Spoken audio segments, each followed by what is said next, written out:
Okay, welcome back. We are still talking about the film Hiroshima Mon Amour. Now I want you to think about the man from Hiroshima. So pause your videos and think about his character, everything you know about him, the way the film portrays him, both in form and content. How do you analyze his existential situation? So pause your videos now. Okay, that's the last chance you have to think through it yourself. I'm going to start talking about his character. Now, uh, there's one thing that's so interesting about both characters is we start to learn their stories only gradually, and their attitudes towards each other change as they start to learn more about each other. So they engage first in this process of amorous embrace. They're having a brief love affair, a fling on her last night in Hiroshima, and it seems to have a very superficial meaning at first. But once they come to get to know each other, then the significance of it becomes immense for both of them. There is so much at stake in this relationship for both of them. And I think that is deeply symbolic, and that I think really tells a lot about how we should analyze their characters. One thing that we come to learn about the man is it's not just the woman who experienced deep loss in World War II. She lost her family and her entire life and identity when the man from Germany was killed. He also lost his family in Hiroshima. So he has this deep devastation in his past. And what's tough to make sense of is the film doesn't delve into it and portray it in the same way that the film really centers on the significance of the German soldier for her. But I think in oblique ways, the film really shows us that that was a cataclysmic loss for him as well. It wasn't just her, but he experienced the total devastation for his life. After all, Hiroshima is more associated with him. We already have that symbolism. The film had to really work to show the symbolism, how the devastation of Hiroshima actually is symbolic and metaphorical of her. It's much more obvious why that's symbolic and metaphorical of him. He is Hiroshima. So the city was literally leveled, and he is the stand in for the city in the film. So I think that same kind of metaphor functions for him, and we are invited to actually understand the devastation of Hiroshima literally, the way in which the film identifies it with him. But how is this different than the woman from Nevers? Well, she is an actor reenacting, she's completely living in the past over and over again as a documentary actor. He, however, has the job as an architect. He's an architect and in politics. So, I mean, this being an architect is sort of a cliched movie maker profession, I have to say, but I think it works so beautifully here. And anyway, this was 1959. It wasn't a cliche yet. Uh, what is an architect? They are literally rebuilding the city. That's what he is doing for his job. He is not stuck in the past. He doesn't like research. He doesn't work in a museum for the war, which we have seen the existence of in Hiroshima. So Hiroshima doesn't forget its past. He has not eradicated the past and moved on like a lower nature, but he is still living in the temporal and rebuilding. He is still finding meaning and creating meaning in the world, both through politics and through his profession as an architect. Uh, oh yeah, this line of dialogue about the world rejoicing. This look how introspective this moment is for him. You know, he is staring off into space, but notice the framing is through the mirroring device again. And I think, you know, showing characters in self-reflective moments by displaying them in a mirror is also a cliche in this day and age. But this was, I think, this again, this is 1959. It wasn't a complete cliche back then. And I think it is done just absolutely beautifully in this film for both characters. Remember, we saw previously this kind of framing device used for the woman from Nevers. And also notice this, again, I was talking about the connection between form and content and just how this is such a perfect film. All of this modernist architecture that it shows. I mean, look how beautiful this photography is for one thing. And how this kind of modernism in architecture makes us understand how his architecture is like a symbol for him as well, or he is a symbol for architecture. And this is not just like traditional old-fashioned architecture like the way Nevers was pictured, you know, those cobblestone streets and the you know, stone mortared houses and buildings. But the modernism in the architecture completely distinguishes the two characters as well. And we get this framed over and over again. We get these amazing shots of these architectural framing shots, and these aren't just throwaway pictures. We are seeing the living city, the living buildings, just like the man from Hiroshima is living in the present. You know, here you can see how different the portrayal of Nevers is, and this talk about death, whereas the city of Hiroshima is alive. Life never stops. It's like the way people talk about New York City or something. Like the sun never sets in Hiroshima. It is always a city alive, just like the man from Hiroshima is. He is willing to look for passion in this time, in the temporal, even now. That's a way to heal from the past. Heal the wounds of the past for him. Okay, now let's go back and think about sort of some of the depth of the lines of dialogue that we see at the very beginning of the film. They're talking about her last night in Nevers, and he's asking her what she's been doing in the city. She talks about seeing the things like the museum, and she says, you know, she went and learned about, you know, the past and what the bombing of Hiroshima was like. And he says, oh, actually, you didn't see anything. You don't know anything. It's a bit mysterious of the line.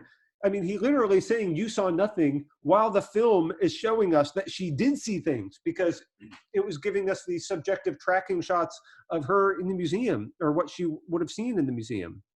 What does it mean when the film is just directly contradicting its own dialogue? So pause your videos. Let's really think about this. Let's try to figure it out. Okay, that was your last chance. Now we're going to keep talking. What I think is, he's right. She didn't see anything, in the sense in which she didn't understand what devastation the bombing of Hiroshima really did. She could see it in a sense, but she didn't understand the existential devastation of it. Now, and why does he say that now? Because he knows nothing of her past. You see, this was, if you can have an unconditional commitment and then experience that type of loss, this is like a cataclysmic existential event. And so if she doesn't have the depth, the existential depth to understand unconditional commitments, then she couldn't have really got what the devastation of Hiroshima meant, especially to the character of the man from Hiroshima. Now, ironically, we also come to learn, and he comes to learn, that maybe she can understand it because of her own past, but that's only something that comes out later. Okay, here's your next question to think about. So pause your videos and try to answer this. Why does he want her to stay so much? What is so important about it? So that's the next thing to think about. Okay, that was your last chance to pause your videos. You should really stop the video and take more time to try to make sense of his character. I think this is the real critical question to ask. Because what this shows is that this event, this relationship, which could have just been a one-night stand, it could have been a fling, it has deep import for both of them. And how they both react to it and what they're willing to risk and let it mean is the important question. He wants her to stay, in my opinion, because he comes to learn about her loss. And remember how fascinated it is. She starts talking about this German soldier, and then he clues in and he sees, you know, she's an enigma to him, and he can't get her until he hears of that event, and then he knows this is the thing, and this is what's driving her. And he knows, he has this insight that this can explain her character. And I think he does have that insight because he has experienced some more loss. And that's what makes his character so psychologically compelling. And that's why this next question, what would it mean for her to stay? Well, it means for him, it means that he can exist in the present and renew a kind of unconditional commitment. This is his possibility for finding meaning. He is willing to take that risk and step into the temporal. And that's why I think what this means is that this is a potential for him to be a knight of faith, or his countenance, his willingness to take the risk to live in the present, to let this relationship mean what it could, is him being a knight of faith, in my opinion. Now, what would it mean for her to stay? For her character, now this again would mean that she is able to make herself vulnerable again, to give up on the way in which her process of grief has made her invulnerable, but by shutting off the temporal and devoting herself completely to the past, that thing that's frozen in the past that could never be taken away from her. unless, of course, she starts to forget it. And that's what's so risky about this relationship with the man from Hiroshima. That's especially if she were to let it mean something, let this matter to her in an existential way, not just as a momentary passing passion. That's what's so significant and so interesting. So I think the real reason why his character is difficult to make sense of is because Kierkegaard never really talks about what would happen if a knight of faith could lose an unconditional commitment. How could a knight of faith go through this process? Because the knight of faith, there's conceptual space in Kierkegaard for the knight of faith losing their unconditional commitment, because they have to have a temporal commitment with risk that Kierkegaard quite clearly foregrounds. But Kierkegaard just talks about the optimistic case. God stays Abraham's hand, and we don't have to wonder what if things would have worked out differently.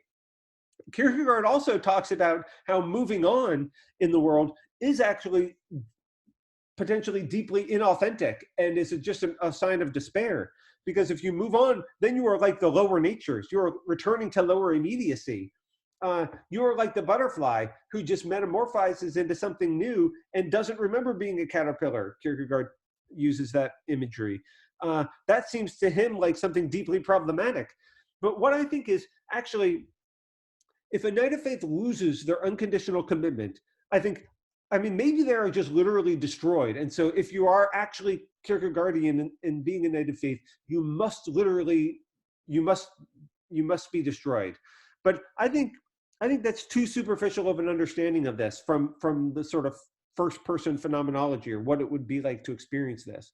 I think, let's say that they both do have unconditional commitments, and there is like nuclear devastation. This metaphor is wrought in their personal lives. What the two characters do is symbolize the opposite types of reactions one could take. She takes the form of grief wrapped up in the past, never being able to be passionate about the present again. The temporal has lost its meaning and passion and commitment for her. And for him, it's the opposite. He is working to rebuild his existential life.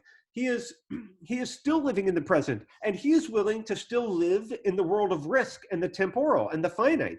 And so I think this is what an authentic knight of faith actually would do. And it is not moving on in this sense. He is not forgetting the past. He is not the butterfly in Kierkegaard's sense. He is not returning to lower immediacy and saying, oh, my first life, my first family, the loss of Hiroshima. He didn't like move to Tokyo and then start rebuilding in a new way and then pretend or actually make it the case that his previous life in Hiroshima never meant anything. He is rebuilding Hiroshima. That is what I think is so significant. And that is why he's not just moving on and returning to lower immediacy. And this is, I think, really what cements him as what a knight of faith could authentically do. So I think this is what makes his character so interesting. I know some people are going to disagree with me about this, and partly that's because the film treats their two characters in very different ways, and there's layers to our understanding that we get of each of them, and we have to really infer so much through their lines of dialogue and through the formal decisions of the filmmaking. But it is really incredibly rich. Here's one way in which this issue comes up. I think this issue about return to lower immediacy. And again, I will tell you, if you'll see if you check it out in the screenplay, all of this Kierkegaardian stuff is in the screenplay. It is just one of the best scripts I think that has ever been written. It is so philosophically rich.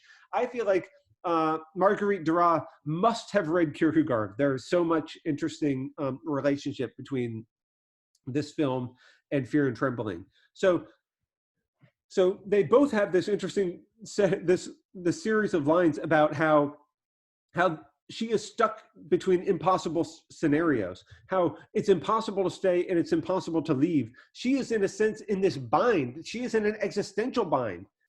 And of course, that's what makes the final moments of the film and the ending so important for both of their characters. It's a life or death decision. And that's why I think this is really deeply existential and Kierkegaardian. He wants her to stay. And so this is what I think solidifies the interpretation of him as a knight of faith. He he doesn't have this blind idea that of course everything necessarily will work out. He's willing to take the risk, which is exactly what the Kierkegaardian would do. And of course, she says it's impossible for her. She could, it's like she has this ability to make this mean, let this mean something that would require giving up on her resignation. And that's the thing she can't do. In a sense, there's some sort of truth, existential truth she sees, which, and this is what also fills her with a kind of survivor's guilt, because in some ways the film says that she did die in Nevers. Like, I am the woman who died of love in Nevers. So I sort of symbolically, existentially, this means that her unconditional commitment defined her identity, and it was destroyed, cataclysmically ended. But in another way, like she is physically alive. She existentially died, but she didn't physically die. And so in a sense, she has this feeling like, if it would have meant even more to me, I would have literally died too. It would have actually ended me. She does go through this process where she's sort of represented as in a state of psychosis when she is sort of beside herself in the cellar and goes through this process of rebirth. But the danger is then, if she is not, she might, then her character might return to lower immediacy and become like the butterfly.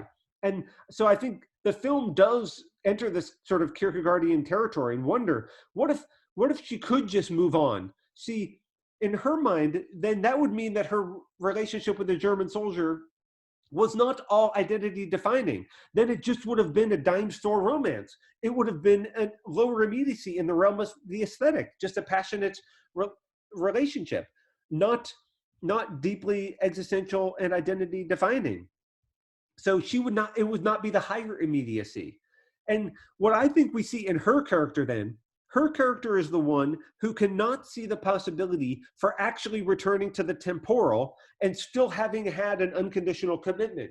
She has this kind of mindset where if she were to let this relationship with the man from Hiroshima mean anything, then that would cheapen her previous relationship. She could only be with him now as a butterfly to forget her past. But that's only because she is a knight of resignation. That exactly shows that a knight of resignation cannot understand the knight of faith and how he could be willing to rebuild and take risks in this meaning something for them now. That's why I find the ending to the film so fascinating, because in order to not forget the man from Germany, the way that a knight of resignation will understand this, then she has to forget the man from Hiroshima. And I think there's so many layers to these lines of dialogue. You see, they have this fight, and she's yelling at the man from Hiroshima. But did you notice in the film, there's many ways in which she looks and talks to him, but the lines of dialogue actually can be read two ways simultaneously. She is speaking to the man from Hiroshima, but she is also speaking in some ways to the man from Germany. And like, there's many layers of richness here that, I could just make another video and talk for 30 more minutes about this. She is saying, the danger is she is forgetting the man from Germany. And in order to not forget him, she has to forget the man from Hiroshima. And here we have, so the ending to the film then is that each character then is going to reinforce and be defined by their cities. She is Nevers, that is her name. And that means she is going to leave as a knight of resignation and return to Nevers and return to the past. She is the doomed Kierkegaardian knight of resignation. He is Hiroshima, and he is going to live on as a knight of faith without returning to lower immediacy. That he is willing to return to the temporal. Now, can he do it? I think in some ways, what's interesting about Knights of Faith is their fate is not sealed until we see whether or not they can eke out meaning. So I think he would clearly be a Knight of Faith if she were willing to stay. And then they would have this profound, deep connection and this possibility of mutual understanding.